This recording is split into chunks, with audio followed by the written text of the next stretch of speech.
महाराष्ट्र के बारामती के पास एनसीपी नेता और डिप्टी सीएम अजित पवार का निजी विमान दुर्घटनाग्रस्त हो गया, जिसके बाद उनकी मौत हो गई। लैंडिंग के दौरान विमान हादसा हुआ, जिसमें अजित पवार सहित विमान में सवार सभी लोगों की जान चली गई। सियासत के बेताज बादशाह कहे जाने वाले अजित पवार ने अपने चाचा शरद पवार की उंगली पकड़कर राजनीति में कदम रखा। वो अपनी राजनीतिक कौशल के जरिए पार्टी को महाराष्ट्र में मजबूत बनाते दिखे। पार्टी के कार्यकर्ताओं के साथ मिलकर एनसीपी को एक बड़ा जनाधार तैयार करने में अहम रोल निभाया, लेकिन 2022 में शरद पवार से अलग हुए और अपने लिए एक अलग राजनीतिक लकीर खींच ली और बीजेपी के साथ मिल गए। 22 जुलाई 1959 को अहमदनगर जिले के देवलाली प्रवरा में अपने दादा के घर जन्मे अजित पवार शरद पवार के बड़े भाई अनंतराव पवार के बेटे हैं। उनके पिता फिल्म जगत से जुड़े हुए थे। अनंतराव ने मुंबई में मौजूद वी शांताराम के राजकमल स्टूडियो में काम किया। अजित पवार की शादी सुनेत्रा पवार से हुई और उनके 2 बच्चे हैं, जिनका नाम पार्थ पवार और जय पवार है।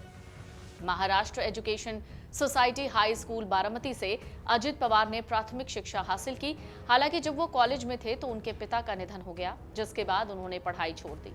इसके बाद सियासत में कदम रखा। अजित पवार ने अपने चाचा की उंगली पकड़कर ही साल 1982 में राजनीति में कदम रखा।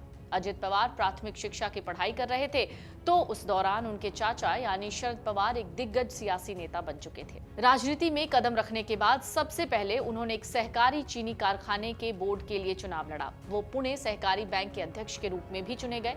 16 साल तक इस पद पर रहे। साल 1991 में पहली बार बारामती संसदीय क्षेत्र से लोकसभा के सदस्य चुने गए, लेकिन बाद में उन्होंने ये सीट अपने चाचा शरद पवार के लिए खाली कर दी। इसके बाद शरद पवार केंद्र में पीवी नरसिम्हा राव सरकार में रक्षा मंत्री बने।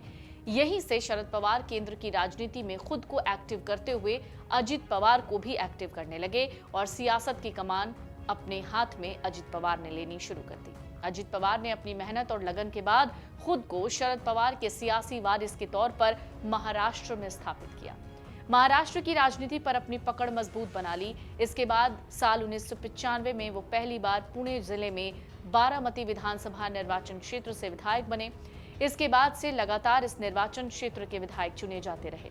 उन्होंने साल 1995, 1999, 2004, 2009, 2014 और 2019 और 2024 में विधायकी लड़ी और जीते भी। उन्होंने अपने राजनीतिक जीवन में खुद को स्थापित ही नहीं किया, बल्कि अपनी पकड़ भी बनाई।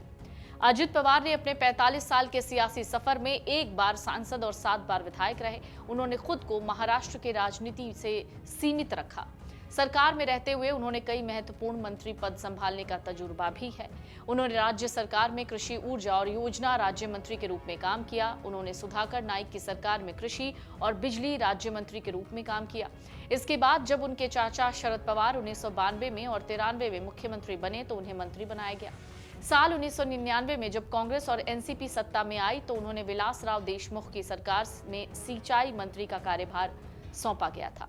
वहीं साल 2003 से 4 में सुशील कुमार शिंदे की सरकार में उन्हें ग्रामीण विकास का अतिरिक्त प्रभार दिया गया। इसके बाद वो डिप्टी सीएम बने।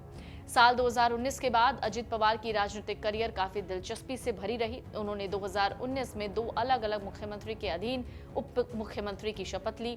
23 नवंबर की सुबह उन्होंने देवेंद्र फडणवीस के साथ उप मुख्यमंत्री की शपथ ली थी, लेकिन सदन में फडणवीस बहुमत साबित करने में नाकाम रहे। इसके बाद उद्धव ठाकरे ने मुख्यमंत्री की शपथ ली तो उन्हें एक बार फिर उप मुख्यमंत्री बनाया गया। अब साल 2023 में वो एक बार फिर महाराष्ट्र के उप मुख्यमंत्री बने हैं। वो अब तक 6 बार महाराष्ट्र के उप मुख्यमंत्री बन चुके हैं।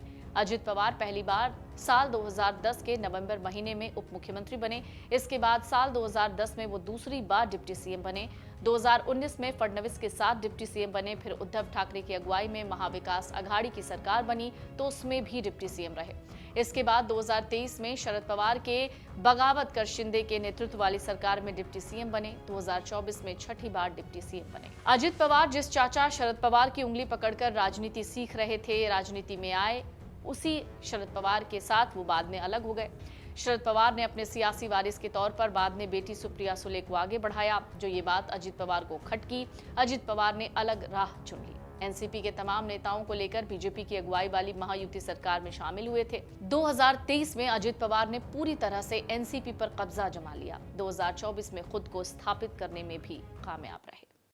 अगर आप ये वीडियो YouTube पर देख रहे हैं तो हमारे चैनल को सब्सक्राइब कर बेल आइकन दबाएं और Facebook पर देख रहे हैं तो हमारे पेज को लाइक करें।